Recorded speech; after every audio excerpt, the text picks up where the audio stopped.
Dear Papa Dudut, unang-una ay nagpapasalamat po ako sa inyo at sa inyong programa na araw-araw kong sinusubaybayan. Sa mga panahon ngayon ay namamalagi lang ako sa aking kwarto. Walang ginagawa at walang makausap. At ang programa mo na lamang ang nakakapagpasaya sa akin at ang tanging pinaguhugutan ko ng lakas at inspirasyon. Ako po si Jessie pero ang totoong pangalan ko ay Jesus. At dahil sa sinapit ko sa buhay, ay hindi ko maalis sa isip ko na parang may dahilan ata ang tadhana kung bakit ako pinangalanan ng katulad kay Hesukristo. 50 anyos na ako, Papa Dudut, at may asawa at 2 anak. At kulang-kulang 3 dekada akong nagtrabaho sa Saudi bilang isang cook sa ospital. 1 taong gulang pa lamang ang anak kong si Dan nang pumunta ako ng Saudi. At ang sumunod ko namang anak na si Annie ay nabuo 2 taon pagkatapos nang nagbakasyon ako sa Maynila. Kaya naman hindi ko na talaga nasaksihan ang paglaki ng mga anak ko. At nabubuo lang kaming pamilya tuwing nagbabakasyon ako. Galing lang ako sa mahirap na pamilya. Ang ama ko ay isang construction worker at ang nanay ko naman ay naninilbihan bilang kasambahay sa isang mayamang pamilya. Sa kasamaang palad ay namatay sa aksidente ang ama ko noong ako'y 22 anyos pa lamang. Halos kasabay ng pagkakapanganak ng asawa ko sa panganay ko. At dahil ako rin ang panganay sa aming 3 magkakapatid, ay ako ang inaasahang sumalo at maging katuwang sa responsibilidad na mabigyan sila ng maayos na kinabukasan. Dahil nakatapos naman ako ng kursong nutrition, ay nakakuha ako noon ng trabaho sa isang kumpanya at kahit papaano ay kumikita na. Ang asawa ko namang si Lena ay nagtatrabaho na rin bilang cashier sa isang restaurant. Pero dahil nga sa pagkamatay ng aming ama, na sinabayan ng pagkakapanganak ng aking asawa, ay nagsabay-sabay ang mga gastusin. Kaya naman ang una kong naisip kaagad ay makapag-abroad. Bagamat alam ng aking asawa ang obligasyon ko sa aking mga kapatid, ay alam niya na sila ng anak ko ang pinakadahilan kung bakit ako nag-abroad. Kung tutuusin naman kasi, Papa Dudut, ay kaya naman naming maitawid mag-asawa ang pagpapamilya. Pero hindi sasapat ang kinikita ko para mapagtapos ang mga sarili kong kapatid. Ang sinasabi ko sa aking asawa ay gusto ko kasing makapag-aral sa isang pribadong paaralan ng mga anak namin para mas maging maganda ang kinabukasan nila. Bagamat totoo naman ay binibigyan din ako ng dahilan na yon ng sapat na oras para matapos ko ang obligasyon ko sa mga kapatid ko, habang hindi pa pumapasok sa eskwelahan ang anak namin. Pero ang nangyari, Papa Dudut, ay yung sumunod sa akin lalaki na si David ay nakabuntis at hindi nakapagtapos. At ang bunso naming si Ruth ay bagsak-bagsakan sa mga grado. Kaya ilang taon sa high school at college bago nakagraduate. At para mapanindigan din ang pangako ko sa asawa ko na papag-aralin ko ang mga anak namin sa mga pribadong eskwelahan, ay doble kayod ako sa Saudi. Kahit nga ilegal ang mag-sideline sa Saudi ay pinasok ko na rin para humaba-haba lang ang PC ko sa mga bayarin. At sa kabila ng mga sakripisyo ko, ay naiibsan naman ang mga hirap at lungkot ko sa Saudi tuwing umuuwi ako ng Pilipinas. Sa airport pa lang ay kumpleto palagi ang pamilya ko, pati na ang mga kamag-anak na sumusundo. Sa tuwing uuwi ako, pakiramdam ko ay ako si Santa Claus na nagbibigay ng mga regalo sa pamilya at kamag-anak. Ang kinaibahan lamang namin ay mapa good or bad sila, ay nakakatanggap sila ng regalo sa akin.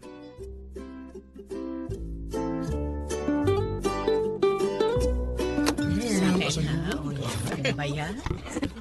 Oo, itong rubber shoes na to para kay Dan. At ito naman pabango ay para sa'yo, Ani. Thank you pa! At syempre, itong bag para sa'yo, my loves. Yay! Binili mo nga! Thank you, my loves! Mwah! Pa, itong rubber shoes ko. Hindi ito yung design na gusto ko eh. Ha? Ano pala dapat? Yung sinend ko na picture sa'yo. Hindi naman to yun eh. Akala ko kasi basta pareho ng brand, okay na. Nakakainis naman eh. Ang tagal ko na-excite dito. Mali naman pala. O sige. Nasa mall na ba yun dito? Bilhin na lang natin. Wala. Wala pa dito sa Pilipinas noon. Kaya nga sa ibang bansa ako pinabili. O siya sige. Sa isang araw, babae rin naman si parang Estong. Sa kanya ko na lang ibibilin. Talaga pa? Yay! The best ka talaga pa! Oh, Angel, magmano ka na sa Uncle Jesse mo para maambunan na tayo. Naku, mahina ka talagang bata ka eh. Mano po, Uncle? Nako, ang laki na nito pamangking ko ah. O ito, binili kita ng bestida. Yun, Sana kasya pa ha. Thank you po, Uncle. O David, ito para sa inyong mag-asawa. wow! Envelope! Yan ang magandang aginaldo. Ayos! Salamat dito, kuya. O sige, balik na kami sa kusina para maihanda na namin yung pananghalian natin. Oh, magkano naman yung binigay mo dyan sa kapatid mo? Ha? 5,000 lang naman yun. Naku, uubusin niya lang sa sabong. Bayaan mo na. Kahit para doon na lang sa bata. At saka magbabago naman na daw siya. Magbabago? Magkakaanak na naman sila ng asawa niya. Hanggang ngayon wala pang matinong trabaho yan eh. Mag-aanak tapos sa'yo na naman aasa.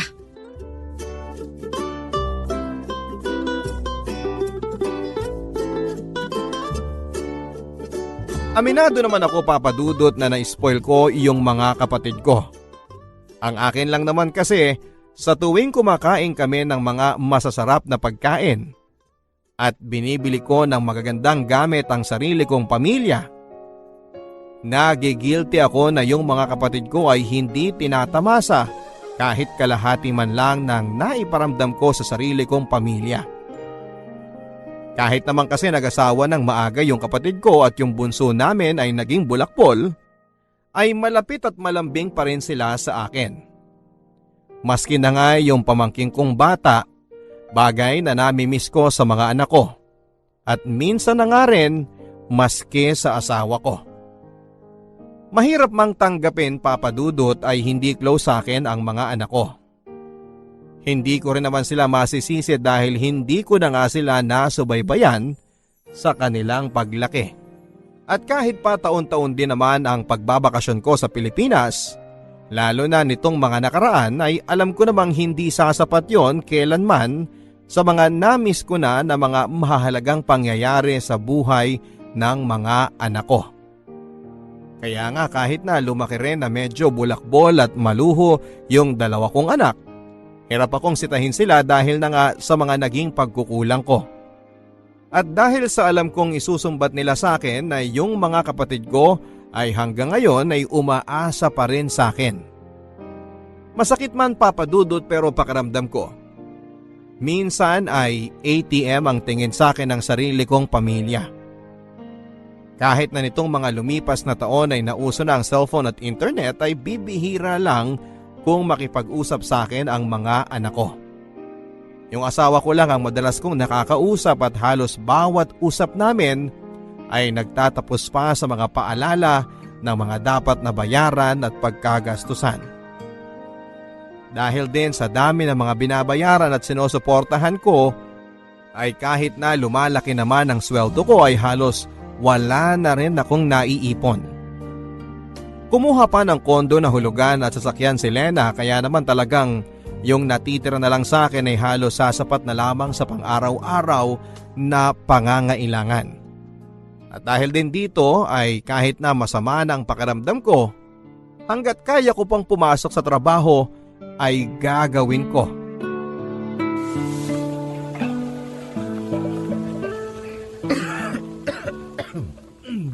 Jesse, Mukhang sama niyang ubo mo ah. Okay lang. Okay lang ako. Kumusta naman yung birthday na panganay mo? Nagustuhan niya ba yung cellphone na in-order mo para sa kanya? Oo, nagustuhan niya. Ayos pala. Kung bibili ka pa ng cellphone, sabihin mo lang sa akin at ipapa-order ko kay misis. Ang saya na ng kwentuhan nyo niyan. Ang linaw na ng video call. Ako, puro games nga eh. Hindi man lang tumatawag sa akin. Pero mukhang o-order nga ako kasi yung bunso ko naman ang humihirit na dapat daw i-upgrade na yung cellphone niya. Sige. Sabihin ko kay misis.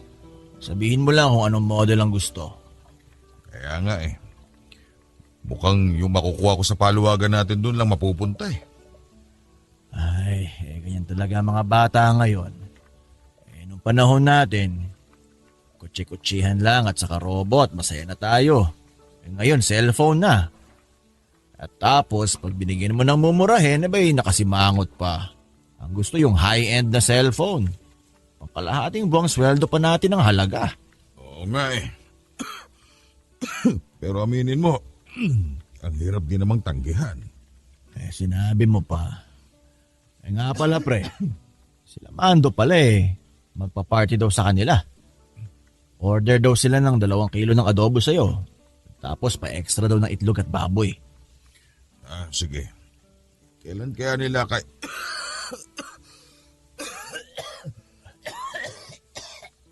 Tubig! Inom muna pare, inom muna.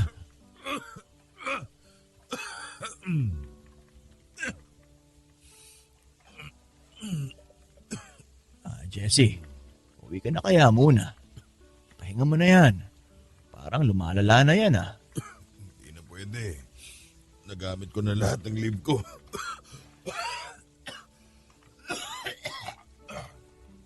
Jesse, rinig na rinig ko yung ubo mo hanggang sa opisina ko I'm sorry sir. Okay lang ako. Sa tingin ko, kailangan mo nang umuwi at magpahinga. Hindi. Okay lang ako sir. Magsusuot na lang ako ng mask. Hindi ka okay. At yung ubo mo, hindi na normal ang tunog. Magiging maayos din ako sir. Huwag kayong mag-alala. Hindi, Jesse. Alam mo, parang may sakit ka na At baka makontamina mo pa yung mga pagkain. Kailangan mo na magpa-check up, umuwi ka at magpahinga. Pero sir, nagamit ko na lahat ng leave ko. Hindi ko nakasalanan na inubos mo lahat ng leave mo nung huli kang nagbakasyon. Ganito na lang. Uuwi ka o mawawalan ka ng trabaho. Okay sir. Pasensya na po sir.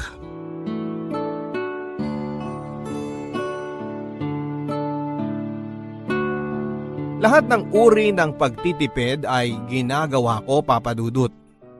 Kahit na paulit-ulit na ulam araw-araw sa loob ng higit 300 araw ay ayos lang sa akin. Basta sa 1 buwan na bakasyon ko sa Pilipinas ay napapakain ko sa mga masasarap na restaurant ang pamilya ko at mga kamag-anak. Sa isang OFW kasi, Papa Dudut, ay hindi lang pamilya mo ang kailangan mong pakainin o ilibre sa tuwing uwi mo. Pati na ang mga kamag-anak, mga kaibigan at kaibigan ng mga kamag-anak. Kumbaga ay one time big time na gastusan sa 1 buwan tapos ay 11 buwan na kayod at pagtitiis. At ganoon na nga naging buhay ko sa loob ng halos 3 dekada, Papa Dudut. Kaya nga hindi na rin ako nakakapagpa-check up. Nung una ay para makatipid pero noong nagsimula na akong may nararamdamang mga kakaiba, ay dahil sa pangamba na baka nga kung ano ang makita ng mga doktor ay makadagdag pa sa gastos. Sa isip-isip ko, sige na. Kakayod kabayo na ako sa Saudi, ang mahalaga ay maihanda ko ang pamilya ko, lalo na ang mga anak ko, para mabigyan din nila ang mga sarili nila ng maayos na kinabukasan. Kakayod ako, maipasok lang sila sa mga magagandang paaralan para mas maganda ang mga trabaho na makuha nila sa pagka-graduate nila. Pero Ewan ko ba kung saan pa ako nagkulang, Papa Dudut. Sa kabila kasi ng mga paghihirap ko ay parang nakita ko lang na napunta sa wala ang lahat. Yung mga anak ko ay napag-aral ko nga sa mga pribadong paaralan. Pero ang nangyari naman ay lumaki silang insecure sa mga mayayamang kaklase. Kaya kailangan kapag bagong pasukan, bago ang gamit nila. Mula sa school supplies hanggang sa uniforme at sapatos. Kada taon din ay tinataasan ko ang mga baon nila. Pero kahit pa sunod sa layaw ang mga anak ko ay hindi pa rin yon sapat. Apektado pa rin ang mga grado nila. Palaging pasang-awa. At noong nakagraduate nga sila ng high school, ang gusto rin nila ay mag-aral sa mga mahal at sikat na university. At dahil halos pasang-awa lang sila sa mga grades nila noong high school ay hindi rin naman sila nakakuha ng scholarship. Kaya napilitan din ako na pag-aralin sila sa mga gusto nilang pasukang mahal na eskwelahan. Ang dahilan kasi nila, ang mga kumpanya daw ay tinitingnan lang naman kung saan sila graduate na university. At kapag nakita na nanggaling sila sa sikat at mamahaling eskwelahan, ay maganda kaagad ang makukuha nilang trabaho. At dahil nakikita ko naman na may punto sila ay pumayag na rin ako sa kanilang desisyon. Isa rin sa mga dahilan, Papa Dudut, kung bakit ako napapayag na ipasok sa mga pribadong university ang mga anak ko ay dahil si Lena ay may nakuhang negosyo ng panahon na yon na nakatulong ng malaki sa pamilya. Nagsisimula pa lang noon ang mga networking, Papa Dudut, at nag-invest kami ng malaking pera para mag-member. Ilang buwan ding malaki ang pasok ng pera sa amin dahil sa negosyong yon ni Lena. Trumipli kaagad kung ano man ang ininvest namin. At dahil nga na Willie ay dinamihan pa ni Lena ang mga binili na mga business accounts sa networking na yon. Pero matapos lang ang kulang-kulang isang taon ay pinasara ang kumpanyang yon at hindi na namin nabawi kung ano man ang na-invest namin. Sa halip na kumita ay luging-lugi pa kami sa na-invest sa illegal palang kumpanya. Pero dahil napasubo na nga at mga na-enroll na mga anak namin sa mga mahal na paaralan, ay kami na lang ulit ang nag-adjust. Lalo na ako. Pero ang ending, ang panganay ko ay nag-drop out din. At ang bunso ko naman ay nakagraduate naman pero delayed. Sa ngayon ay si Dan ay unemployed dahil walang natatagalan na kumpanya. At si Annie naman ay iniwan ng nakabuntis at ngayon ay isang single mother. At pareho sila ngayon ay sa amin pa rin nakapisan. Dahil maski ang mga kapatid ko ay umaasa pa rin sa akin. Isang araw ay na-realize ko na lang na sa pagtatrabaho ko at pagsusuporta sa mga kamag-anak ko, umikot ang aking buhay. Napabayaan ko na ang aking sarili at ang aking kalusugan. Nagmana sa akin ang anak ko. Mahilig din ako sa mga sapatos pero nakalimutan ko na yung huling beses na nabili ko ang sarili ko ng sapatos na gusto ko. At hindi lang dahil kailangan ng palitan dahil pudpud na o nasira na ang pang-araw-araw kong suot. Noong una ay nananalig pa ako na magkakahimala at magbabago ang ugali at sitwasyon ng aking mga anak at mga kapatid ko. Pero nitong lumaon ay lalo na noong nakaramdam na ako ng kakaiba ay napalitan ako ng pangamba. Pangamba na kapag namatay ako, saan pupulutin ang mag-iina ko at ang mga kapatid ko? Oh, bakit hindi mo subukan tong lemon chicken? Hindi ko kaya. Ang hapdi. Hindi pa rin ba magaling yung singaw mo? Hindi pa eh. Ano ba yan? Bago ka umalis sa Saudi, nandyan na yan ah. Matatapos na bakasyon mo dito, hindi pa rin gumagaling? Kuya, tawas at sipilyo lang ang katapat niyan. Magsipilyo ka kasi dapat palagi. Bakit wala pa dito si Angel ngayon? Busy ba sa pag-aaral sa accounting? Ay, kuya, mag-shift daw siya ng kurso eh. Parang gusto raw niya na mag-com arts. Bakit? Bumagsak ano? Sabi ko naman pakuhain mo ng nursing yung anak mo para makapag-abroad at nang kumita kagad ng malaki. Mahirap naman kasing ipilit sa bata kung ano yung gusto ng magulang. Mamaya magbulakbol pa eh. Ganun din naman ang ginawa niya eh. Sayang ang pinangmamatrikula ng kuya mo dyan kay Angel. Sa ComArts lang pala mauuwi. Ate Lena, alam kong maraming utang na loob ang pamilya ko kay kuya. Pero alam mong hindi ko naman ipinilit kay kuya yun eh. Siya ang nagkusang mag-sponsor ng pag-aaral ni Angel. Tinanggap mo naman kagad. Naging magulang ka pa. Lena, tama na. Grabe ka naman makapagsalita, Ate Lena. Huwag kang mag-alala. Oras na makaluwag-luwag ako at nakapagtrabaho na si Angel, babayaran namin ang lahat ng utang namin kay kuya. David, tama na. Tito David, wag mo ngang pagtaasan ng boses si Mama. Alam mong kung hindi dahil sa inyo, dapat mas magaan ang buhay namin ngayon. Samantalang kayo sunod sa layaw. Ikaw yung pasabong-sabong mo at yung anak mo naman sa katamaran sa pag-aaral. Huwag mong pagsalitaan ng pinsan mo ng ganyan ha. Huwag mo akong pagsalitaan ng ganyan. Kami ang orihinal na pamilya ni kuya. Kaya huwag kayong manumbat-numbat dyan. Tama na!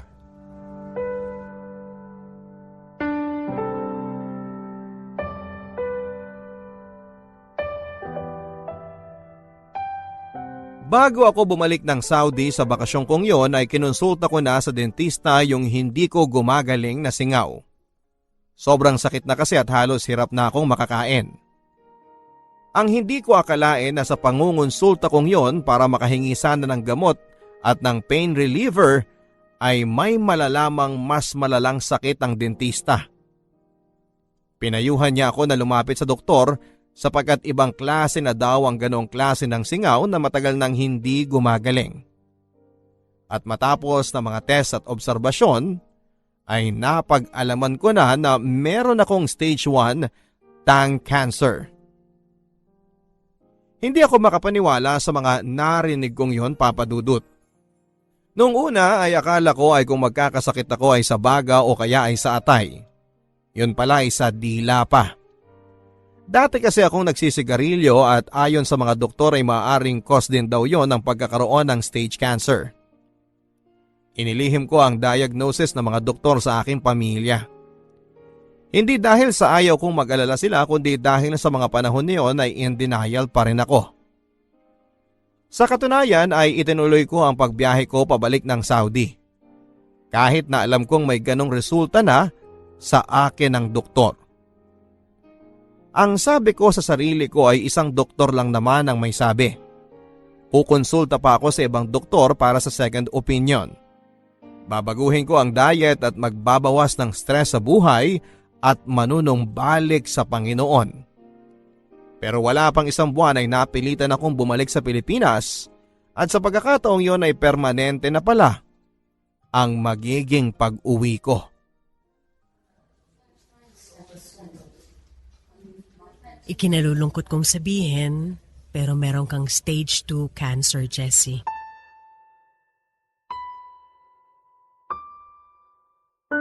Ano? Stage 2 na? Oo. Sigurado ho ba kayo dyan? Ikukuha po muna kami ng second opinion. Hindi na kailangan, Lena. Bakit naman? Mawalang galang na ho, Doc, ha? Pero paano kung mali kayo? Hindi basta-basta ang sakit na cancer, ha? Kailangan natin makasigurado. Kailangan natin ng second opinion ng ibang doktor.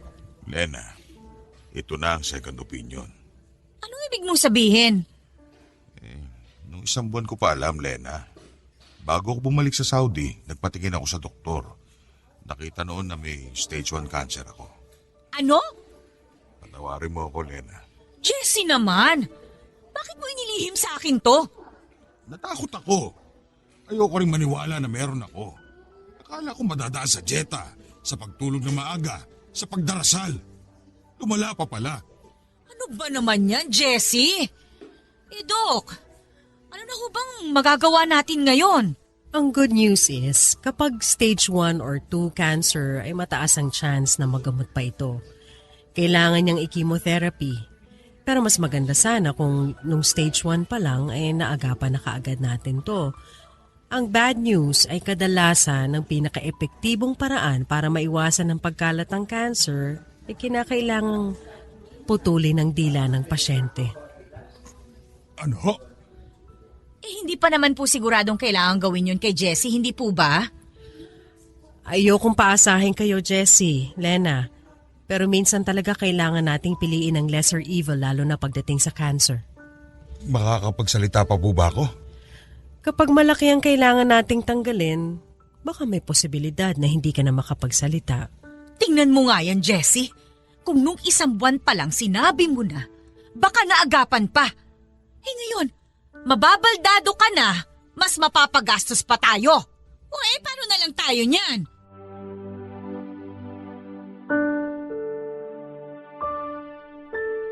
Kung nahirapan akong sabihin yon sa asawa ko, Papa Dudut, mas nahirapan akong ipaalam ang balitang yon sa mga anak at mga kapatid ko.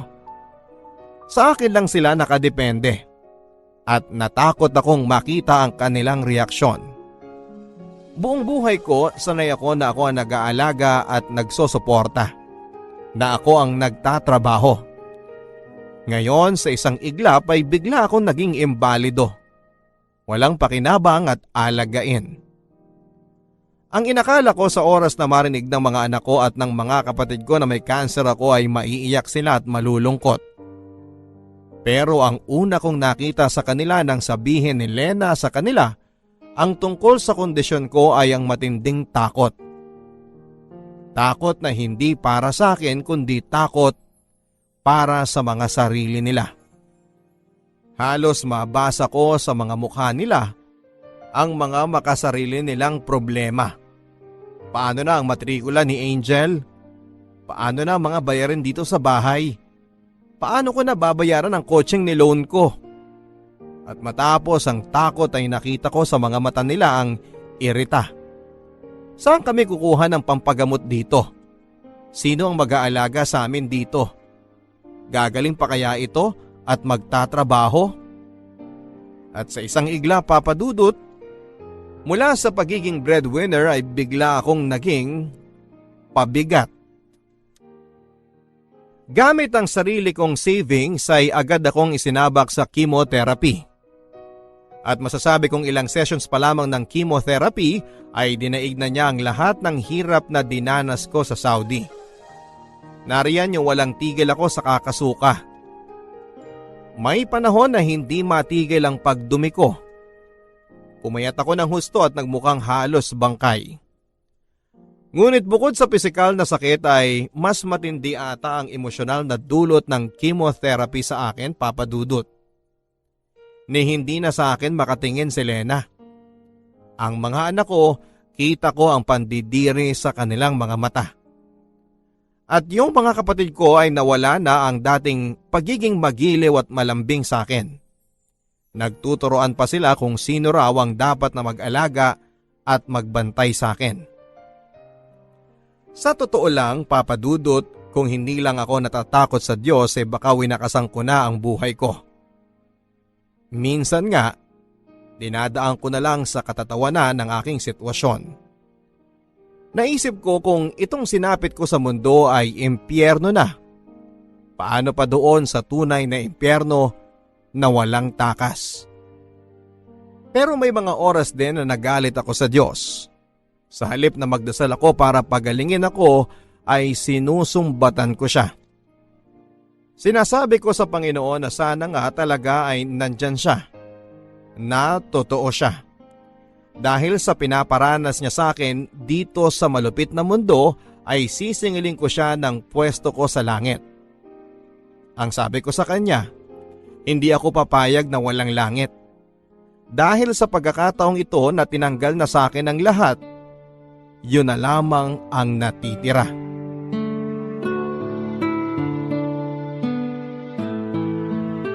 Ipinatawag ko ang family meeting na to para pag-usapan ang kalagayan ng tatay ninyo, ng kapatid ninyo. Ate Lena, pwede ba mabilis lang?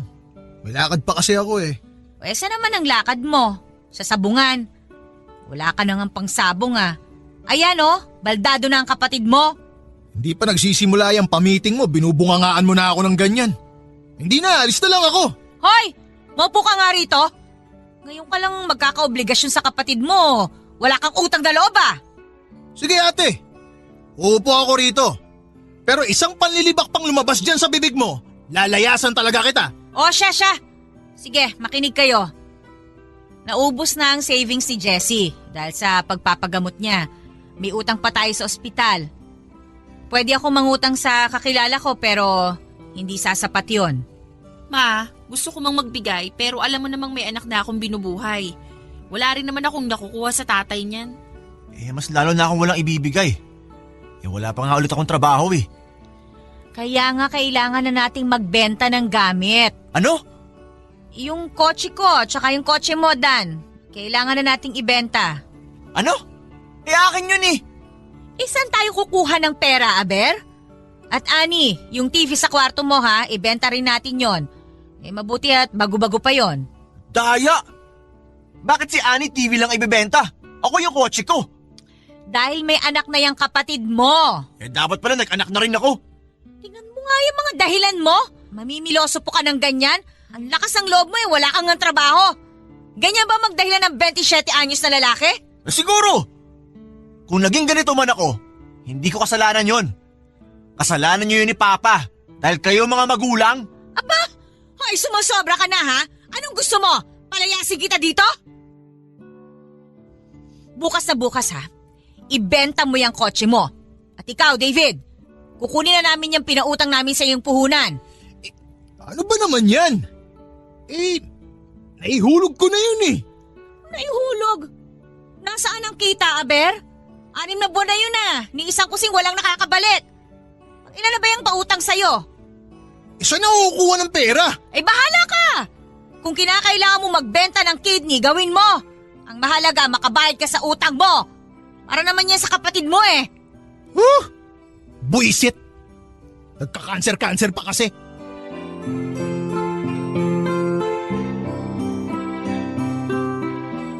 Dahil maliit lang naman ang bahay, bawat away nila, bawat talakan tungkol sa pera at problema sa gastusin ay napapakinggan ko. Minsan nga wala na silang pakialam. Kahit na alam nilang naroon lamang ako ay tuloy lang sila sa pagsasalita. Hindi ko nga alam kung wala lang silang pakialam o sadyang nagpaparinig na. Sobrang panlalait ang inabot ko sa mga panahon na yon, Papa Dudut. Kung dati Santa Claus ang tingin sa akin tuwing umuwi ako ng Pilipinas, ngayon ay bigla na lang akong naging invisible. Dinadaan-daanan ni ayaw tignan. Nagiging maayos lang ang pakikitungo nila sa akin kapag may bumibisita sa akin na mga kaibigan. Pero pagka-uwi, balikan nyo na sila. At kadalasan pa ay tinatanong kung meron daw na inabot na tulong o pera.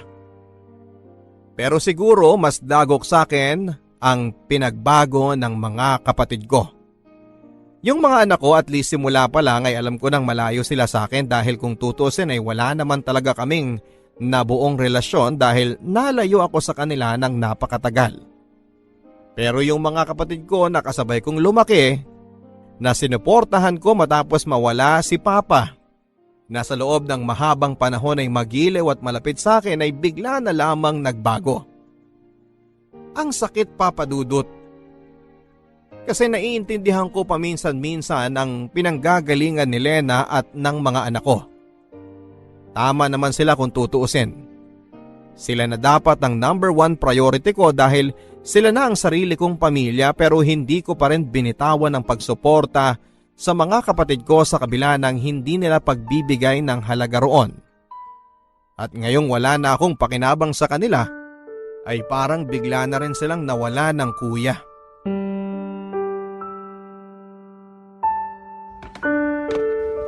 Oh, bakit nakabihis ka na? Mamaya pang hapon ang check-up ng papa nyo. Ma, hindi pala ako pwedeng sumama kay Papa. May lakad ako. Ano? Ang linaw-linaw ng usapan natin Schedule mo ngayon. May lakad nga ako eh. Si Annie na lang tawagan mo. Pasamahin mo sa kanya. Baka pwedeng isingit niya sa lunch break niya. 1 oras lang ang lunch break noon. Mag-isip ka nga. Sige na, alis na ako. Anak ng tokwa talaga to. Tawagin mo nga si Tito Dan mo sa kabilang bahay at papuntahin mo dito. Sige. Nagmamadali na ako. Lena, bayaan mo na. Ako na lang mag-isang pupunta doon. Ano ka ba? Tingnan mo nga yung sarili mo. Naka-wheelchair ka pa. Paano ka sasakyan yan sa taxi? Oh, ano na naman ang kailangan nyo? David, ikaw na muna ang sumama sa kuya mo sa pagpapacheck up niya. May lakad daw kasi si Dan eh. Kakasama ko lang sa kanya nung isang araw Tapos ako na naman ulit ngayon? Bakit? Busy ka? May trabaho ka? Wala ka namang ginagawa Yan ang akala mo. Wala ka namang alam Kung makapagsalita ka, akala mo kung sino ka. Lena, bayaan mo na. Tawagan ko si kumparing Efren, baka masamahan niya ako. Ay hindi! Tapos ano sasabihin? Pagchichismisan tayo na sarili mong pamilya, hindi ka madala sa ospital, kailangan pa ng kaibigan ang gumawa?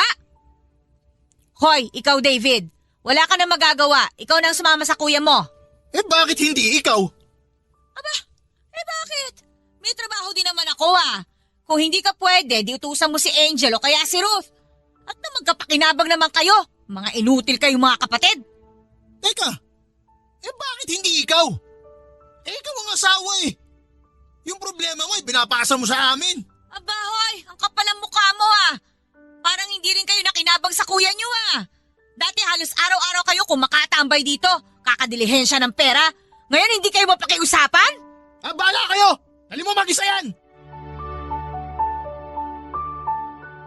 Ang sakit na marinig sa kapatid ko na tukuyin ako bilang problema. Ang nangyari sa akin ng araw na yon ay nauwi na nga na ang sumama na nga lang talaga sa akin ay ang kumparing Efren ko. Siyempre, nagsinungaling ako sa kanya at ang sabi ko ay nagkaroon ng emergency si Dan at hindi ako maihatid. At kung hindi nga lang talaga kami gipit na gipit ay hindi rin naman kami lalapit sa kanya upang humingi ng tulong. Pero bukod sa pagpoprotekta sa aking pamilya, sa tingin ko ay sinabi ko yon kay paring Efren dahil ayoko rin na mapahiya sa kanya. Dating katrabaho ko si Efren sa Saudi. Ang kaibahan namin, siya ay naging success story. Nakapag-ipon sila ng matino ng kanyang asawa, sinuwerte sa negosyo kaya bumalik ng maaga sa Pilipinas. Nasaksihan lahat ni Efren ang mga sakripisyo ko sa Saudi noon para sa pamilya ko at mga anak ko. At ayaw kong isipin niya na matapos ng lahat ng iyon ay bukod sa wala na ngang napala ang mga kapatid at mga anak ko, ganito pa nila akong tratuhin sa ngayon. Pero sa tingin ko, kahit naman hindi ko pa sabihin kay Efren ay nararamdaman niya na may pinagdaraanan ako. Sa makatuwid ay nag-offer nga siya na kung gusto ko raw ba na baka mas makakabuti sa akin ang mag-recover sa isang bahay nila sa Antipolo. Ang caretaker lang naman daw ang naroon at maaari din daw akong hanapan ng pwedeng mag-alaga sa akin na makukuha lamang sa murang halaga. Awang-awa ako sa sarili ko noon, Papa Dudut. Paano ko humantong sa ganito na dati ako ang sumusuporta sa lahat? Ngayon ay ako na ang kinakaawaan at nililimusan. At higit sa lahat ay nasaan na ang pamilya ko ngayong kailangan ko sila. Mas naaasahan ko pa ang kaibigan ko at mas nakikita ko pa na may halaga ako sa ibang tao kesa sa sarili kong mga kadugo. Sa puntong iyon ay akala ko'y wala nang ilulugmok pa ang aking sitwasyon. Pero meron pa pala. May mas ibabagsak pa pala. Nang araw na yon ay sinamahan ako ni kumparing Efren sa ospital at doon ko narinig sa aking doktor ang masamang balita. Kailangan ng putulin ang dila ko. Hindi lamang tapyas kundi halos buong dila ko na ang tatanggalin. Ibig sabihin, wala na akong malalasahang pagkain at hindi na ako makapagsasalita. Sa totoo lang, Papa Dudut, mabuti na nga lang din at si Efren ang kasama ko noon nang nalaman ko ang masamang balita. Na-imagine ko na lang na papaano kung ang kasama ko ay si Dan o kaya ay si David. Baka hindi ko kayanin ang mga magiging reaksyon sa mga mukha nila. Pero dahil si Efren lang naman ang kasama ko, sa puntong yon ay doon ko na naibuhos ang lahat ng magkahalong lungkot at galit na nararamdaman ko sa pamilya ko, sa mga kapatid ko at maski na sa Diyos. Umiyak ako ng umiyak. Hindi nila ako mapatigil. Siguro para pagaanin ang loob ko ay sinabihan pa ako ng doktor ko at ni Efren na huwag daw akong mag-alala. Hindi naman daw ibig sabihin noon at doon na magtatapos ang buhay ko. Magiging mahirap daw ang buhay ko pero makakapag-adjust naman ako sa bago kong sitwasyon. Pero ang hindi nila alam ay yung iyak kong yon ay hindi lang dahil sa magiging kapansanan ko kundi dahil pakiramdam ko. Ang tagal-tagal ko nang may dila at kakayahan na magsalita pero hindi ko yon ginamit sa aking mga kapatid at sa aking pamilya. Nang nalaman ni Efren na may utang pa rin kaming malaki sa ospital at kailangan pa ng pera para sa aking magiging operasyon at pagpapagaling, ay nag-set up siya ng isang fundraising campaign para sa akin. At karamihan nga ng mga nilapitan ay ang mga kasamahan namin dati na OFW.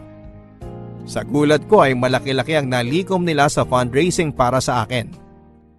At sumapat yon para mabayaran namin ang lahat ng mga utang namin sa ospital.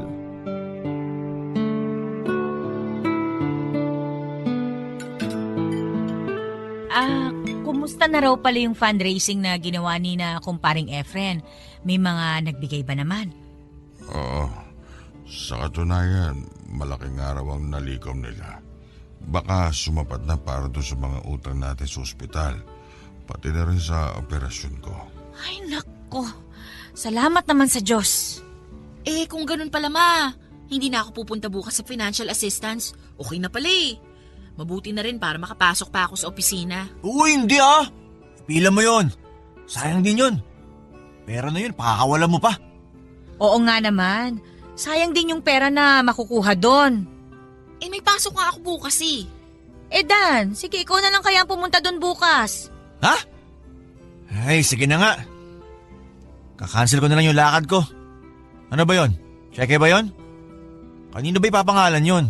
Aba, at anong balak mo? Kukunin mo yon? Hindi naman lahat. Kailangan ko rin yun para sa negosyong balak kong itayo. Hala, kung ganun din naman, edi sige na. Ako na lang ang pipila bukas para sa akin mapunta yun. Tigil nga kayo. Kung may unang pupuntahan yung cheque na yon ay para dito sa mga bayarin natin sa bahay. Daya naman eh. Binento ko yung kotse ko para sa pagpapagamot niyan. Tapos wala man lang babalik sa akin ni isang kusing. Dan, umasobra ka na ha? Bakit? Sa akin din naman ang galing ay pinambayad mo sa sasakyan na yan ha? Ganon. So hindi mo naman pala yung binigay sa akin, pinahiram mo lang. Sana pala, nilinaw mo nung binigay mo sa akin yung kotse para hindi na ako umasa. Sumusobra ka na ha? Jessie, wag mo na kasing patulan. Ano? Sasaktan niyo ako? Tandaan niyo, matanda na kayo. Malapit na kayo maging baldado. Mula ngayon, hindi na kayo mabubuhay nang wala kami. Mag-ingat-ingat kayo sa mga sinasabi niyo. Dan, tumahimik ka na. Alam niyo, kung hindi ka namin naalagaan, mamamatay ka. Dan!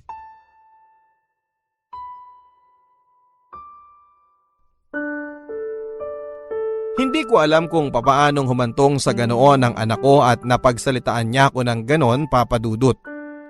Dahil ba yon sa pagpapalaking ginawa namin ni Lena sa kanila? O likas ba sa kanya ang maging masama at makasarili na parang namana niya sa mga kapatid ko, sa side ng pamilya ko? Pero siguro'y mabuti na rin ang nangyaring yon dahil matapos noon ay nalaman ko na ang aking limitasyon.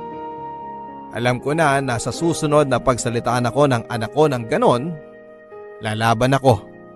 Magsasalita na ako. Ang tagal-tagal kong iniintindi ang mga anak ko, pinagbibigyan hanggang sa naspoiled ko na nga sila. Naalagaan ko lang sila ng pera. Naibigay ang mga pinansyal na mga pangangailangan nila pero hindi ko naman naalagaan ang kanilang kaluluwa. Isang linggo bago tanggalin ang aking dila ay kinausap ako ni kumparing Efren at ang sabi niya, ang balak daw nila na mga kaibigan ko ay sorpresahin niya ako kasama ng pamilya ko. Balak daw nila akong bigyan ng get well soon party at isasabay na doon ay ang pagbibigay nila sa akin ng tseke ng nalikom na pera mula sa fundraising. Pero nang kausapin niya raw si Lena, pinilit daw siya na huwag na akong bigyan ng party. Gastos lang daw yon at ipangalan na lang daw sa kanya ang tseke para mabilis na mapaingkash at maibayad kaagad sa mga pinagkakautangan. Hindi pumayag si kumparing Efren at pinilit na sa akin lang daw ipapangalan ng tseke at ibibigay lamang daw nila yon sa party sa harap ng maraming tao. Bukod pa dyan ay nakita nila si Lena na inihahatid ng isang magarang kotse. At kung sino man ang driver ay iiwan niya na lang daw sa aking imahinasyon. At dahil nga sa pangyayaring yon ay muling inalok sa akin ni kumparing Efren na doon na lang daw ako manirahan sa bahay bakasyon na nila sa Antipolo. At napagkasunduan naman daw nila ng iba ko pang mga kaibigan at dating mga boss sa opisina na magtulong-tulong sila para makahanap ng caregiver at mag-aalaga sa akin hanggang sa ako'y makarecover. At dahil na nga rin sa natuklasan kong ginawa ni Lena, ay tuluyan na akong nawala ng tiwala sa sarili kong pamilya. Natukso ako na tanggapin ang alok na tulong ng mga kaibigan ko.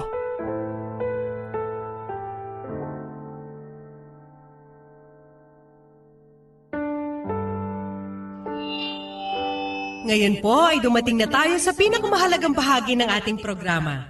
Dahil po sa tulong ninyong lahat ay nakalikom tayo ng 987,304 pesos na magagamit ni Jessie para sa kanyang mga gastusin sa ospital at pagpapagaling.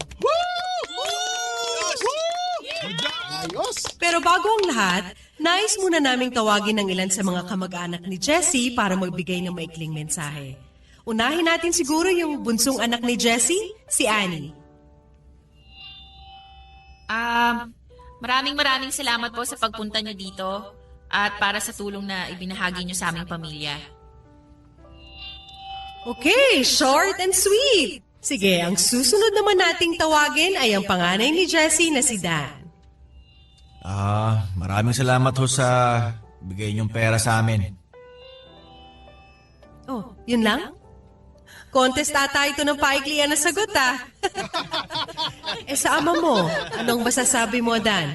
Lalo pat ilang araw na lang ay ooperahan na siya. Get well soon pa. Ay, iba parang may pinanghuhugutan. Bakit? Ano ba gusto nyo?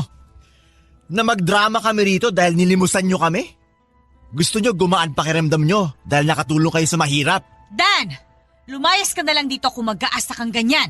Ano bang gusto nilang marinig? Kung gaano kabuti at matulungin yung ama namin, kaya maski yung isusubo na lang namin, ibibigay pa dyan sa mga batugan niyang kamag-anak? Aba, hayop kang bata ka!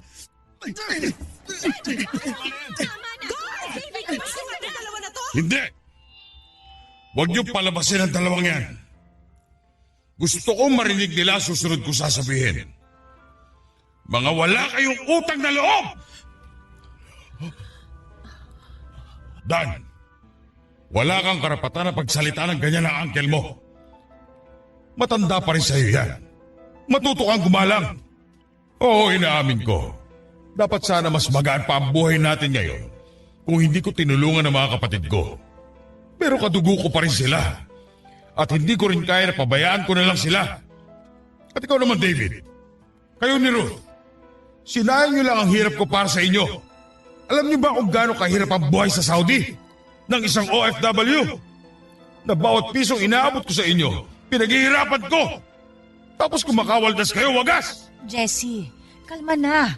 Huwag mo nang palakihin, nakakahiya. Sa isang linggo, tatanggalin na ang dila ko. Kaya kukunin ko ng pagkakataong ito para sabihin ang lahat ng gusto ko at kinikimkim ko. At alam mo kung ano ang tunay na nakakahiya, Lena?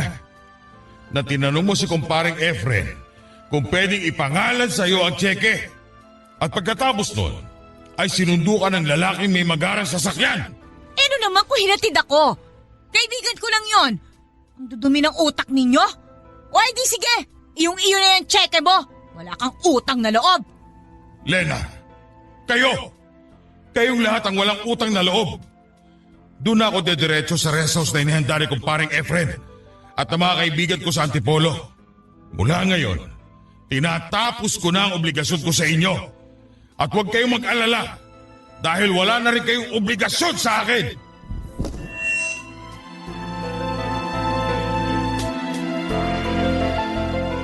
Sinusulat ko ang liham na ito ngayon sa bahay bakasyonan ni kumparing Efren sa Antipolo. Putol na rin ang dila ko. Pero ang magandang balita ay nag-improve na ang kalagayan ko. Sa susunod kong check-up ay ipinagdarasal ko na naging successful ang chemotherapy at ang pagputol sa aking dila para madugtungan pa ng kahit na ilang taon pa ang buhay ko. Nakakatuwang isipin na ilang buwan lang ang nakakalipas ay naisip kong kitlin ang buhay ko.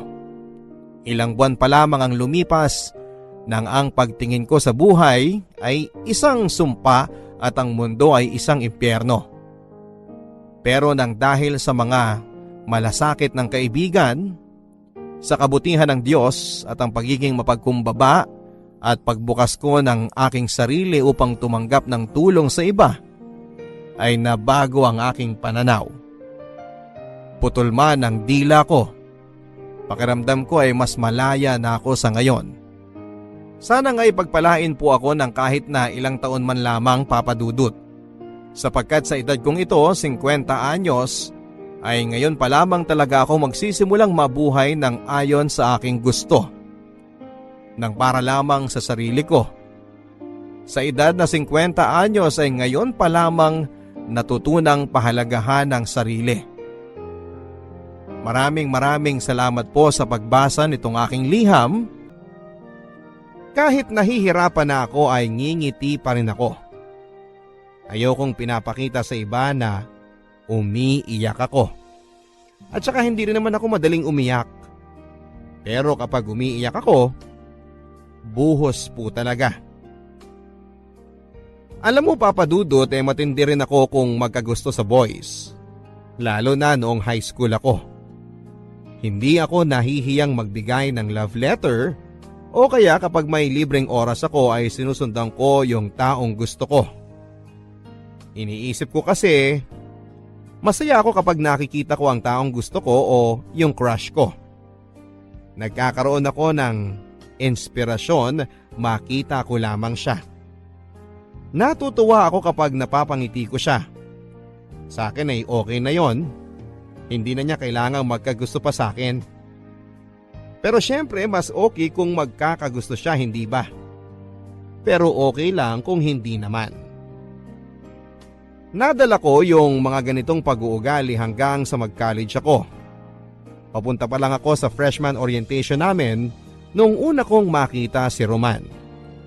24 lang siya noon pero nasa final year na sa law school. At dahil hindi ako inabutan ng K-12, 16 years old pa lamang ako nang pumasok na freshman sa isang malaking university sa Metro Manila. Nagkaroon ng aksidente noon sa daanan. Nagkabuhol-buhol ang traffic dahil may tumaob na van. Bumaba kami sa sinasakyan naming jeep dahil nakita naming nagkakagulo na ang mga tao. Nakita ko na may mga tao sa loob ng van na hindi pa rin makalabas. Yung iba, umiiyak. Yung iba naman ay humihingi ng saklolo. Kaya lang, lahat ng mga tao ay parang tulala. Walang makagalaw sa sobrang shock dahil sa aksidenteng nangyari. Tapos ay bigla na lang akong nakarinig ng malakas na sigaw. Hindi sigaw na parang natataranta kundi sigaw na parang naguutos. Nakita ko sa kaliwa ko ang isang lalaking nirorolyo ang mahabang sleeves ng polo niya habang nagdidikta sa mga tao kung ano ang gagawin. Siya mismo ang dumapa para kunin ang mga taong natrap sa loob ng tumaob na van. Isa-isa nilang nailigtas ang mga pasahero. Mabuti na lang at walang namatay. May mga nasugatan pero hindi naman malubha. By that time ay dumating na ang rescue team kaya nabigyan ng emergency treatment ang mga nasugatan. Nagpalakpakan ang mga tao nang mahugot ni Roman ang huling tao sa van. doon ako unang humanga at nagkagusto sa kanya. Nung una kong nakita si Roman, Papa Dudut, ay hindi ko alam na iisa lang pala ang pinapasukan naming university. Pero dahil magkaiba kami ng kurso ay hindi ko siya nakikita. Nagkita na lamang kami nang muli kaming nagkabanggaan sa library. As in literal na banggaan talaga. Medyo clumsy rin kasi ako kaya hindi ko siya napansin.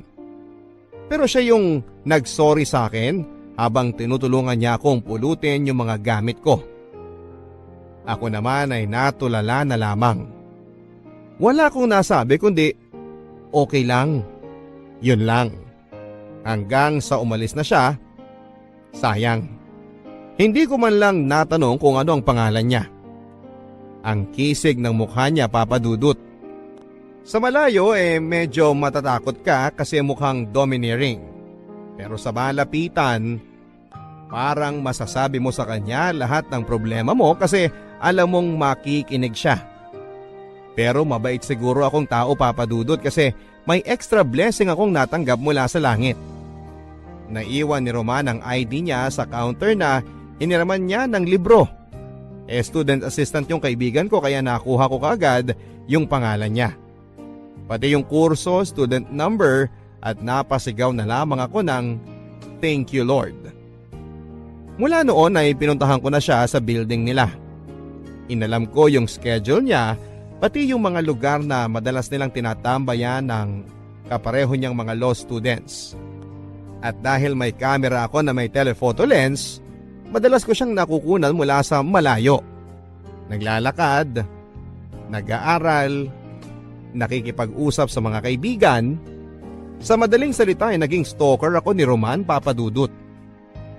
Hindi naman unusual na may dala akong camera kasi visual communication ang kurso ko. Required kaming mag-submit ng photos ng iba't ibang tema. Nagkataon nga lang nakasama si Roman sa mga pictures. Kapag landscape, nandun siya sa tabi ng puno. Nag-aaral. Kapag cityscape ang tema, naglalakad siya habang isang luma at mataas na building ang nasa likuran niya. Kapag portraiture, puro mukha niya. Wala akong magagawa. Inspired ako kapag siya ang kinukunan ko, Papa Dudut. Yun nga lang, hindi ko alam na napapansin na pala niyang sinusundan ko siya. Ang ganda ng kuha niya rito, di ba? Ang soft ng tapo ng ilaw sa harap tapos may highlight sa buhok. Ikaw talaga, basta inspired ka, ang gaganda ng kuha mo. Lalo na kung kasama si attorney sa picture. Uy, mabuti hindi kanya nahuhuli na kinukunan mo siya. Hindi ko alam kung alam niya. Parang deadman naman siya pag nakikita niya ako. Pero one time, hindi ko alam kung mainit yung ulo niya. Nung kukunan ko na siya habang nakaupo sa bench sa labas ng building nila, dapat tingin siya sa akin. Ang sama ng tingin. Kaya bigla akong inimos yung camera ko. Kunwari kukunan ko ng picture yung puno sa harap ko. Nakakatawa ka talaga. Kung ako yun, baka tumakbo na ako bago mapahiya. Hindi naman siguro ako hihiyain ni attorney. Mukha naman ako mabait. Tsaka may legitimate excuse naman ako para kumuha ng pictures. Yun nga lang, may iba rin akong intensyon. Oy, huwag mo sabihin ikaw ang manliligaw, ha? Oy, hindi ah. Pero pwede rin. Kaya lang, baka pagkaharap ko na siya, matulala na naman ako. Tapos wala akong masabi. Kagaya nung nagkabanggaan kami sa library. Uy, ang tagal na nun, ah. Patapos na yung SEM, nahihiya ka pa rin. Hindi ko maalam eh. Kahit sa malayo, kumakabog yung dibdib ko sa sobrang kabe. Di lalo na ako sa malapitan. Baka atakihin na lang ako sa puso. Malamang. Excuse me, ikaw si Julie? Ha? Ikaw si Julie? Oo, ako nga attorney. Ano? Ako si Julie. Hi! Huwag ka masyado maging friendly sa akin. Ha?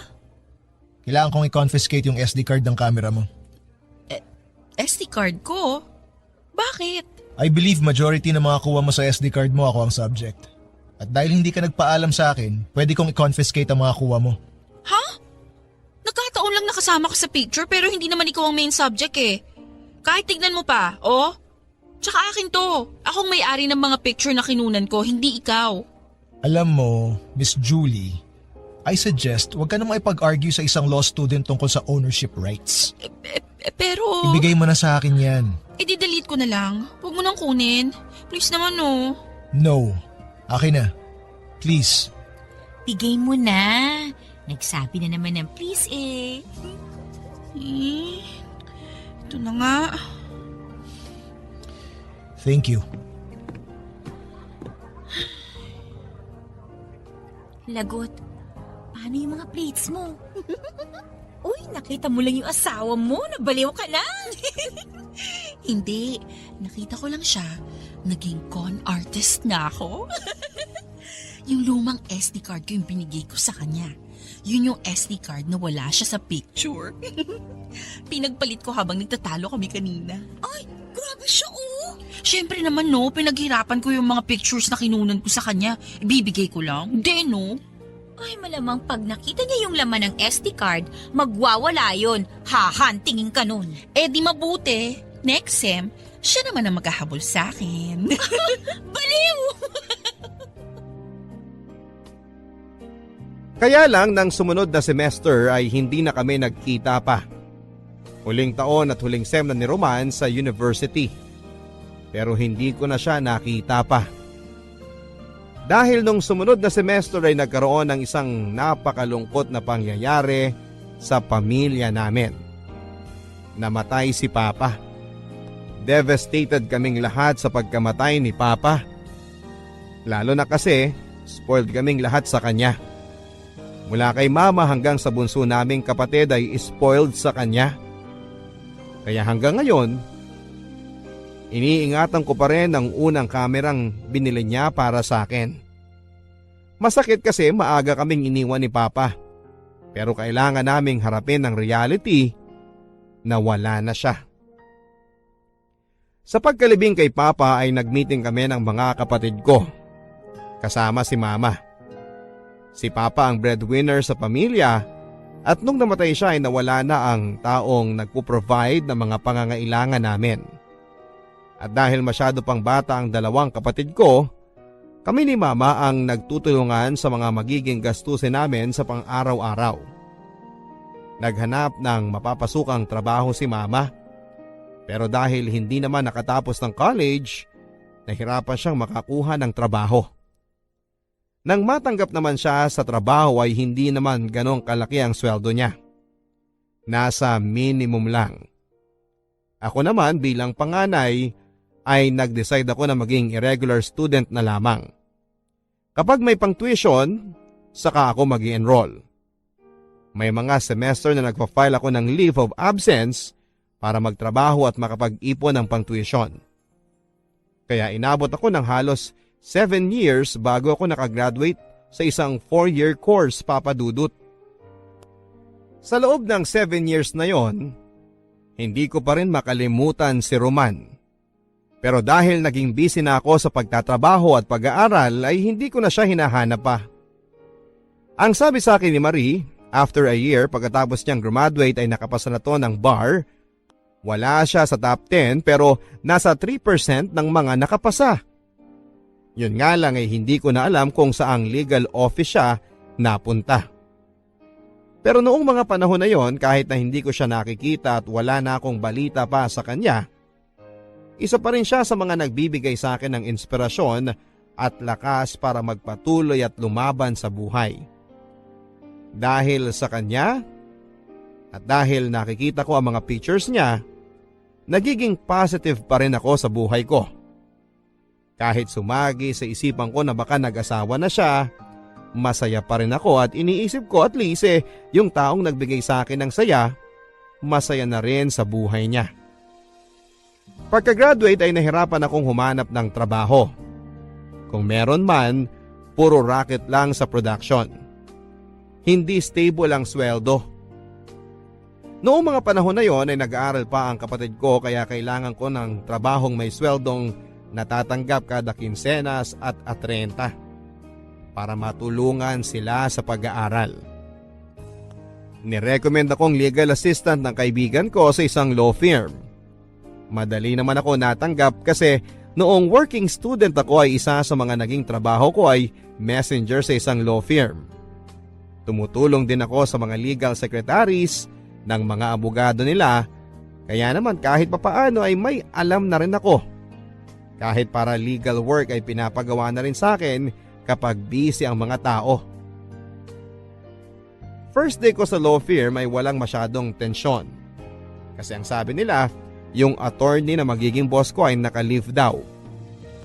After 3 days pa bago siya bumalik. Kaya habang wala siya, tumutulong muna ako sa mga ibang legal assistants ng mga trabaho nila. Gumagawa ng sex search o yung secretary certificates. Nagpa-file ng motion for extension. Nagmo-monitor ng mga email para sa schedule ng mga abogado sa korte o court hearing nila. Chill lang ako sa loob ng 3 araw. Julie! Uy! Hi, Mia! Ang aga mo ah! Siyempre, ngayon dating ng boss ko. Ngayon pa lang kami magkikita kaya magpapa-impress ako. Good luck sa'yo. Tara, sabay na tayo sa elevator. Okay. Ay, puno na. Galing kasi sa basement eh. Hindi, pwede pa. Dali, singi tayo. Okay, ayaw mo talagang malate ha? Naman! Nga pala, bakit mo sinabing good luck sa akin?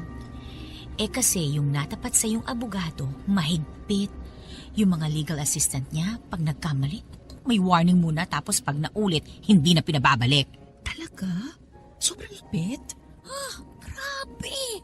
Di bale, yung mga pinagagalitan niyang legal assistants, hindi naman sumasama ang loob sa kanya. Bakit?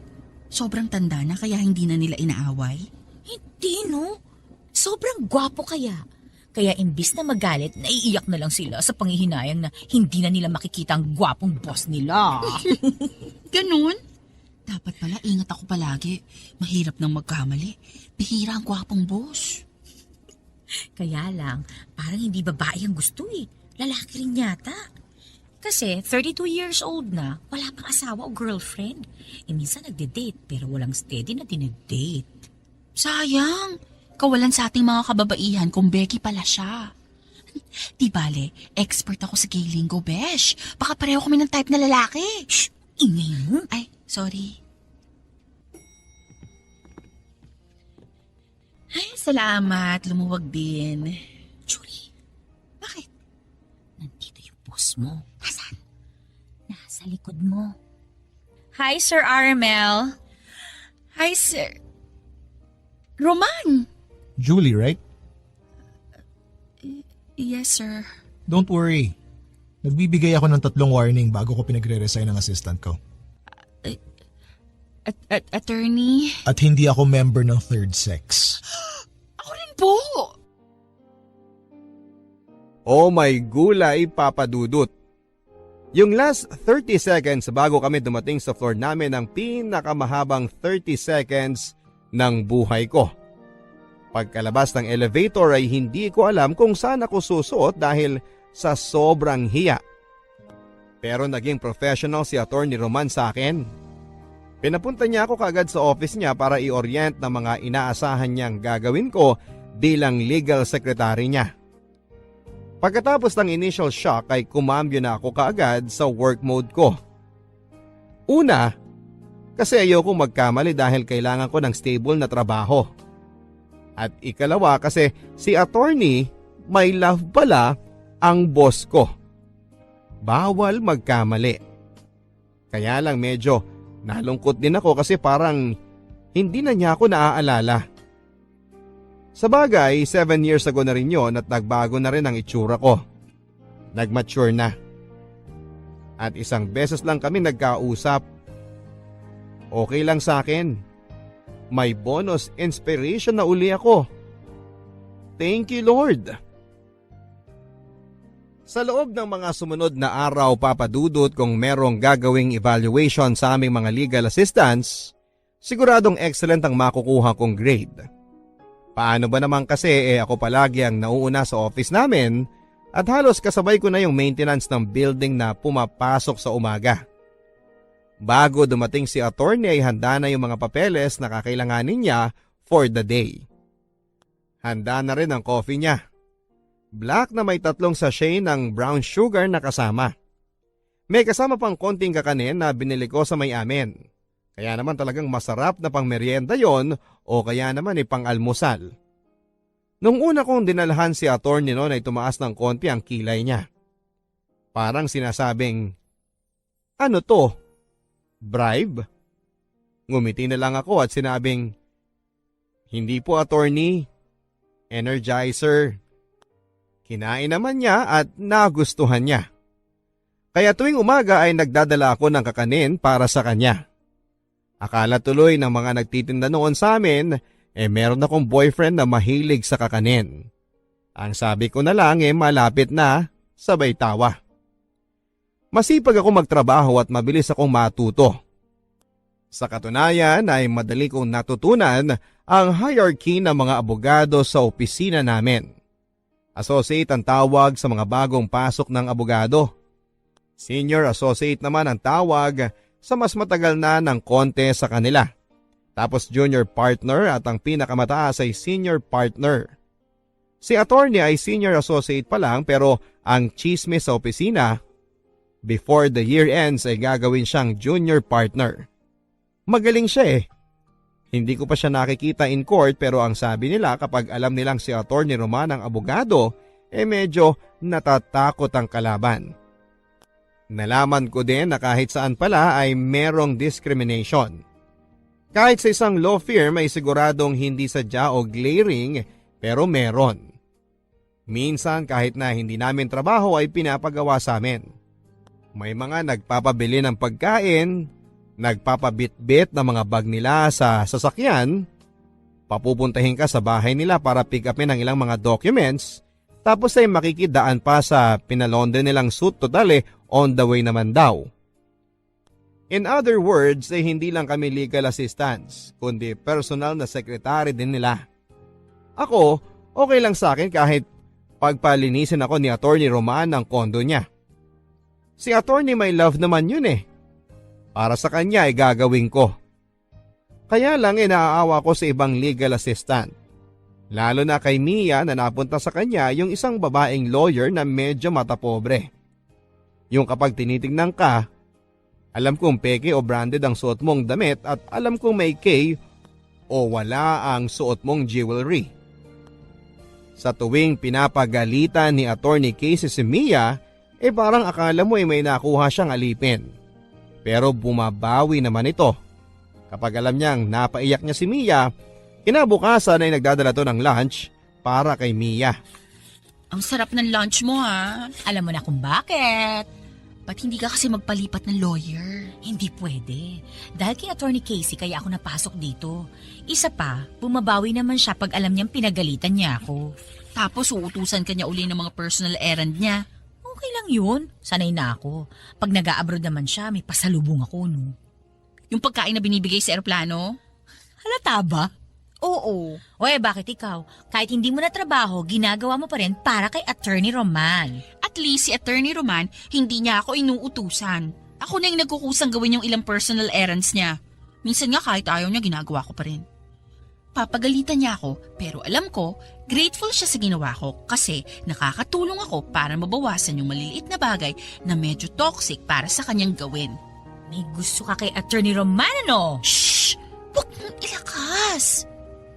At least ako may motivation para gawin yung ginagawa ko. Tsaka magaling si Attorney Roman. Hoy, magaling din naman si Attorney Casey Marami na nga ako natutunan sa kanya. Magaling ba yung puro motion for extension ng pinapagawa sa'yo? Pa-extend ng mga kaso?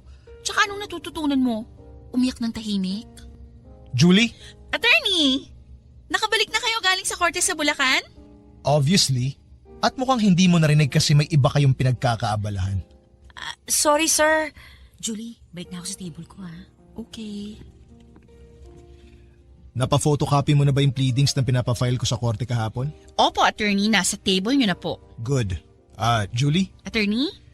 Na-appreciate ko yung mga ginagawa mo para sa akin pero sana, kung anong advice mo sa kaibigan mo, sundin mo rin. Hindi kayo alalay. Huwag niyong ibaba ang sarili niyo dahil lang nagkataong mas mataas ang ranggo namin sa inyo dito sa office. Sir, narinig niyong usapan namin? ibig sabihin... Narinig kong pinag-uusapan niyo si Attorney Casey. Okay. Pareho kaming senior associate ni Attorney Casey. Kaya sana, huwag niyo siyang pagchichismisan. Sorry, attorney. Huwag mong gawing forever ang pagiging legal assistant. May iba ka pang skills na pwede mong pagkakitaan. Ano pong ibig niyong sabihin? Nagkibit balikat na lamang si Attorney Roman sabay pasok na sa office niya. Anong ibang skills ang sinasabi niya, Papa Dudut? Office skills? Alam kaya niyang nagsa-sideline ako kapag weekend para madagdagan ang kita ko? Bigla tuloy akong nahiya. Pero tuloy pa rin ako sa ginagawa kong pagtulong kay Attorney Roman. Wala namang masama. Isa pa ay masaya akong nakakatulong sa kanya. Papa Dudut, nakalimutan kong sabihin na kaya din pala ako medyo asar kay Attorney Casey kasi bukod sa pagiging arogante, ay may gusto rin siya kay Attorney Roman. Technically, karibal ko si Attorney Casey kay Attorney Roman. Hindi lang yun chismis, Papa Dudut. Nakikita namin kapag magkasama sila. Gusto niyang laging nakahawak sa braso ni Attorney Roman. Si Attorney deadma. Kapag nakikita ko nga sila ay parang gusto kong pumagitna na sa kanila at paghiwalayin silang dalawa. Kaya lang, legal assistant lang ako. Wala akong karapatan. Julie, pasok ka rito sandali please. Hi, Julie. Hi, Attorney Casey. Ano yan, Attorney Roman? Kailangan ni Attorney Casey nung manifestations na pinagawa ko sa iyo kanina. Tapos na ba? Opo, tapos na. Wow, Roman. Very efficient talaga ng sekretary mo. Palit na lang tayo. Sanay na sa'yo si Mia. Sanay na sa akin si Julie. Huwag mo nang guluhin ang sistema. Ang selfish mo naman. Ano, Julie, payag ka? Po? Mabait naman ako eh. Tsaka pag nasa akin ka, papalitan natin ang style mo ng pananamit. Gagawin kitang mas feminine, hindi yung puro maong at polo shirt ka na lang. Mas efficient para sa akin yung maong at polo shirt. Roman naman, babae si Julie, wag mong gawing one of the boys. Alam kong babae siya. Opo, babae ako. Sabagay, kaya siguro yung messenger sa 7th floor may crush sa'yo. Alam mo ba yun, Roman? Hindi ako interesado. Alam mo, Julie, bagay kayo ng messenger. Ano ang pangalan nun? Si Ernie po. Kaibigan ko lang yun. Mas kaibiganin mo pa, Julie. Pareho kayong masipag, pareho kayong rank and file. I'm sure magiging compatible kayo sa isa't isa. Parang kami ni Roman. Bagay kami, hindi ba? Stop it, Casey. Hindi ka nakakatawa. Hindi naman ako nagpapatawa eh. Dapat kasi kung kanino ka lang bagay, doon ka lalapit. Hindi mo pwedeng abutin yung mga bagay na hindi mo kayang abutin. Hindi ba, Julie? Pwede naman pong tumungtong sa hagdan pag hindi na maabot. Ano? Nangiinis ka ba? Ay, hindi po, Attorney Casey. Pinatatawa ko lang kayo kasi masyado kayong seryoso ni Attorney Roman. Talaga? Katulad nung pinatawa mo ako nung maling SD card ang binigay mo sa akin dati?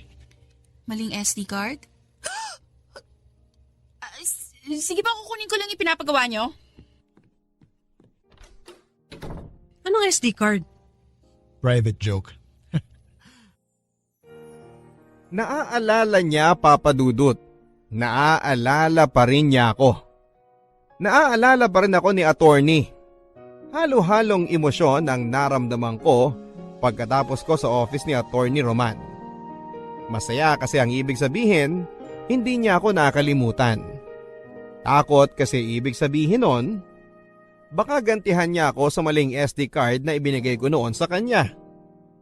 Hiya, kasi ibig sabihin alam niyang may gusto ko sa kanya at ako ang dati niyang stalker.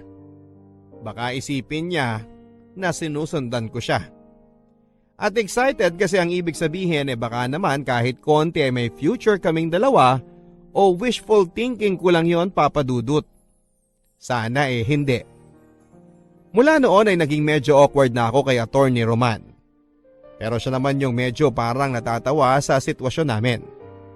Minsan parang sinasadya niyang pansinin yung mga bagay na ginagawa ko sa kanya dati. Halimbawa, bakit hindi ko na raw siya binibigyan ng kakanin kasama ng kape niya? Sabi ko namatay na yung kapitbahay namin gumagawa ng kakanin, kaya hindi na ako nakakapagdala.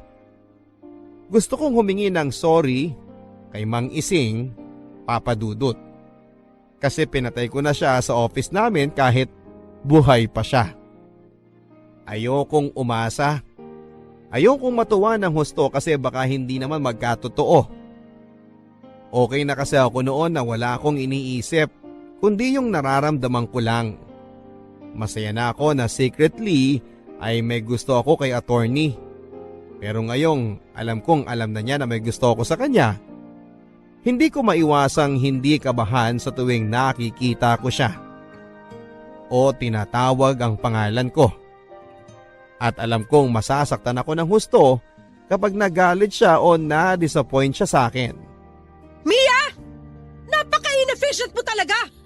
Bakit po, Attorney Casey? Anong bakit? Nakalimutan mong i-remind sa akin yung juice ko. Hindi mo na-monitor? Naku po, sorry po, Attorney Casey. Hindi ko sinasadya. Hindi mo sinasadyang maging tanga. Ano bang silbi ng sorry mo? Siguradong mapapagalitan ako ni CSC bukas. Kakairita ka! Sorry po, Attorney. Hindi na po mauulit. Huwag ka magpapakita sa akin buong linggo, ha? Sorry po, Ma'am. Sorry po talaga. Mia? Mia?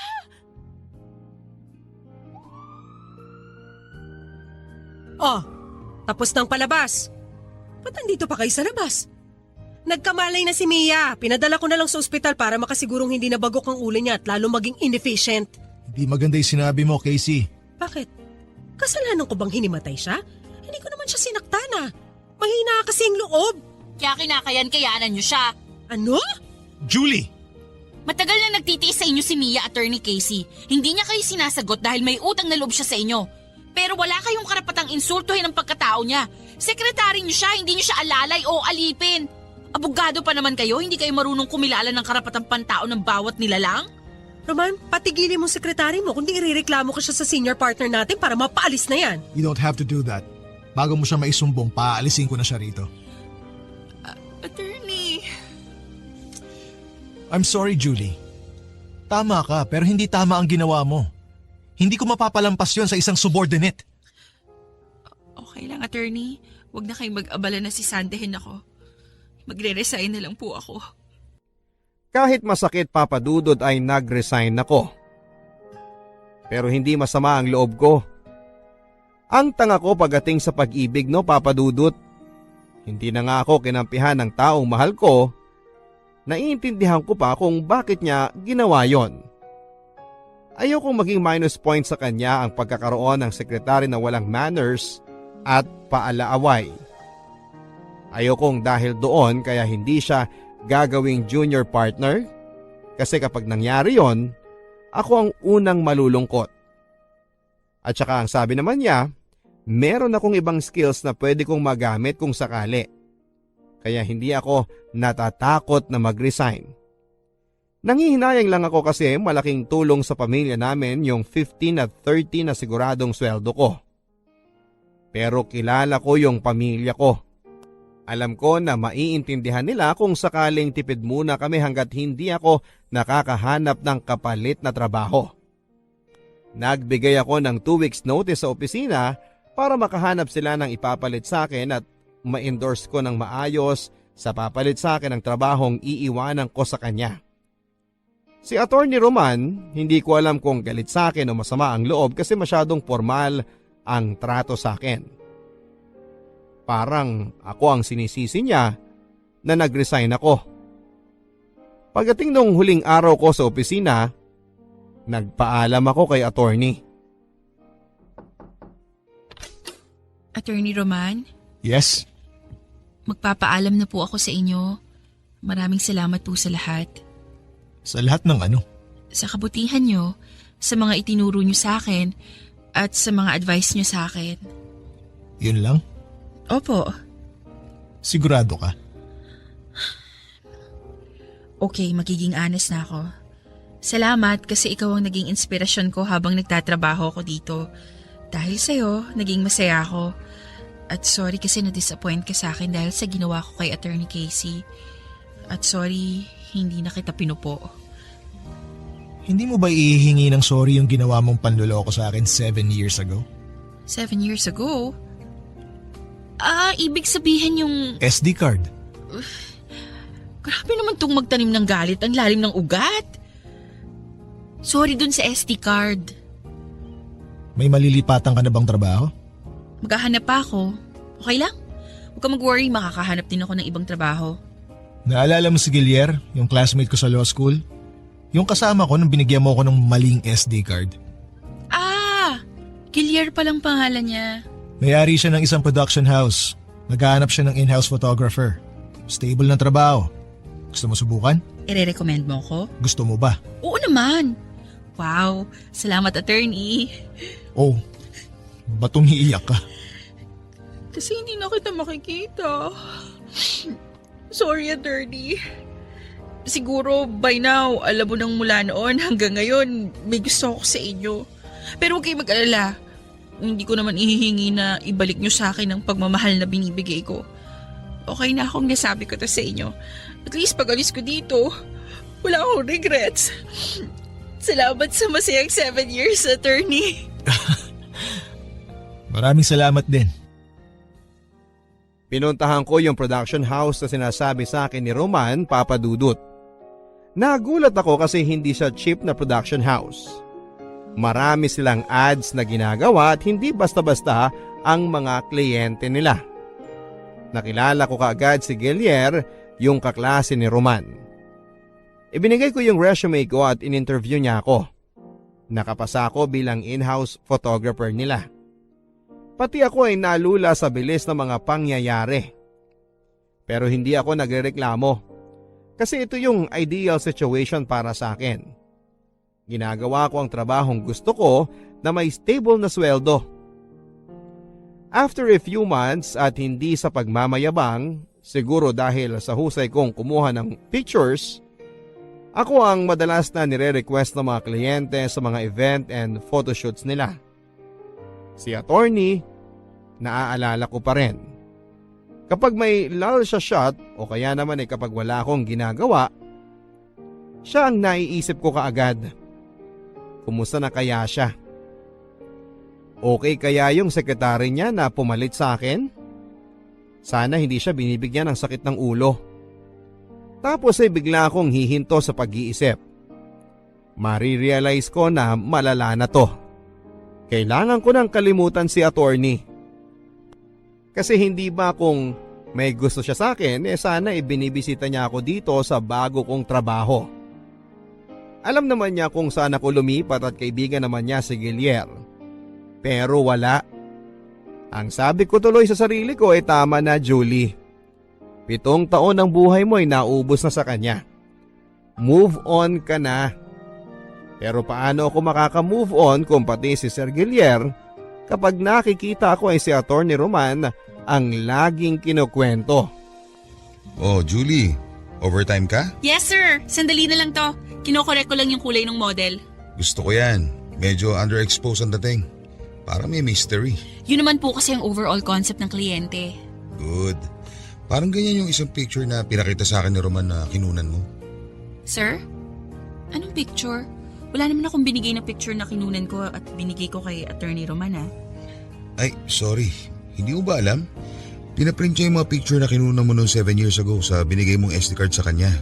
At mula doon, nagustuhan ko yung mga kuha mo kaya formalities na lang yung interview ko sa'yo. Kasi para sa akin, hired ka na. Teka, paanong... Nagulat ka, no? Freshman ka pa lang, nabanggit ka na sa akin ni Roman. Naintriga raw siya sa isang babae na nakipag-away sa isang pasahero sa UV Express na ayaw umusog para mapaupo ng maayos ang isang matandang lalaki. Hindi ko maalala yung... Nakaupo kami ni Roman sa harap. Nasa likod ka naman nakaupo. Sinita mo yung babae kasi tinatarayan yung matandang lalaki. Pinausog mo kasi nahihirapan yung matanda. Kaso, ayaw umusog ng babae. Sabi niya, pababain na lang daw yung matanda at babayaran niya yung upuan. Nung narinig mo yun, inaway mo yung babae. Hindi ko na maalala yung sinabi mo. Pero tawa kami ng tawa ni Roman pagbaba namin. Kung ano-ano kasing batas ang sinabi mo doon sa babae, mali-mali naman yung mga sinabi mong batas. Naalala ko na. Ibig sabihin, mas una pa akong nakilala ni attorney? Hindi ko alam ang timeline ng love story nyo. Pero alam niya, every time nandiyan ka at kinukunan mo siya ng picture. Minsan okay sa kanya pero pag alam niyang may klase ka, naiinis siya. Kasi alam niya nag-cut class ka dahil sa kanya. Sabi pa niya, Ikaw raw ang stalker angel niya. May sense of justice para sa ibang tao pero para sa sarili, wala. Para namang telenovela to, sir. Ang hirap paniwalaan. Ewan ko sa inyong dalawa. Natatawa nga ako nung kinuwento niya na ikaw ang legal assistant niya. Alam mo bang hindi niya alam kung anong gagawin niyang trato sa'yo? Teka. Sir, ibig mong sabihin, may gusto rin siya sa akin? Hindi mo ba siya tinanong? Hindi. Malay ko, hindi naman siya nagsasabi. Masyado madrama ang kwento niyo. Mabuti pa siya na lang kausapin mo. Baka mamaya ako pang masisi niya. O sige, tapusin mo na yan tapos umuwi ka na. Papa Dudut, ako yung stalker, hindi ba? Pero sa mga sinabi ni Sir Guilliere, pareho pala kaming stalker ng isa't isa. Pagkatapos ng hilaw na confession na yon, hilaw kasi hindi galing mismo kay attorney at galing sa kaibigan niya. Kaya hindi pa counted yon, hindi ba? So paano na? Hindi ko na alam ang gagawin. Paano magpa-progress ang level ng relationship namin ni attorney kung hindi niya ako tinatawagan o binibisita sa bago kong trabaho? At ako naman, nahihiyang tumawag o puntahan siya sa trabaho. Ang dali lang ng problema namin pero hindi namin masolusyonan, and in the end, naisip ko na dahil ako naman ang mas bata, ako na lang ang magpapakumbaba. Lily, pakipasok dito yung compliance na pinagawa ko sa'yo.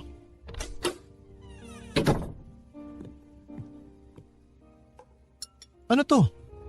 Humingi ba ako ng coffee at pagkain na... Julie!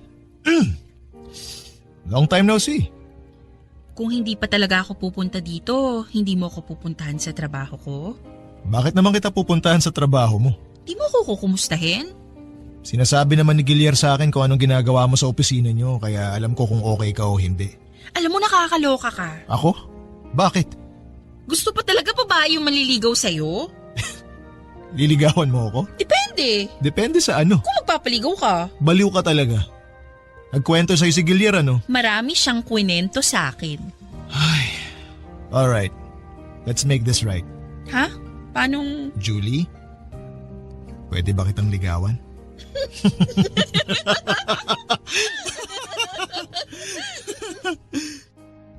After 8 years ay naging kami ni attorney Roman Papadudut.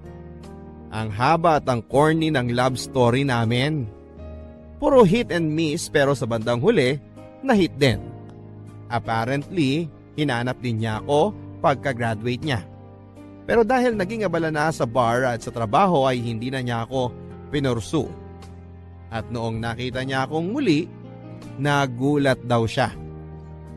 Gusto na raw niyang itanong kung bakit ako nandun sa law office o kung saan daw ako nagpupunta pero pinigilan niya ang sarili niya dahil siya ang boss ko. Sa ngayon ay magto 2 years na kami ni attorney. Hindi na namin kailangang i-stalk ang bawat isa para ipakita ang pagmamahal namin. Sana na-inspire ang mga tagapakinig ninyo sa kwento namin ni Roman Papadudut.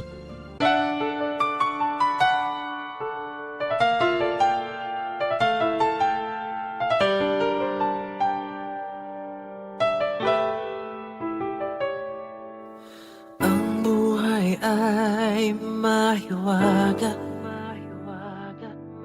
laging may lungkot at saya. Sa Papadudut Stories, laging may karamay ka.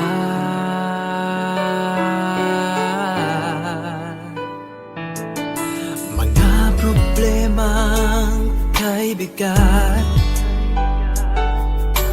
dito ay pakikinggan ka. Sa Papadudut Stories, kami ay iyong kasama. Dito sa Papadudut Stories, ikaw ay hindi nag-iisa.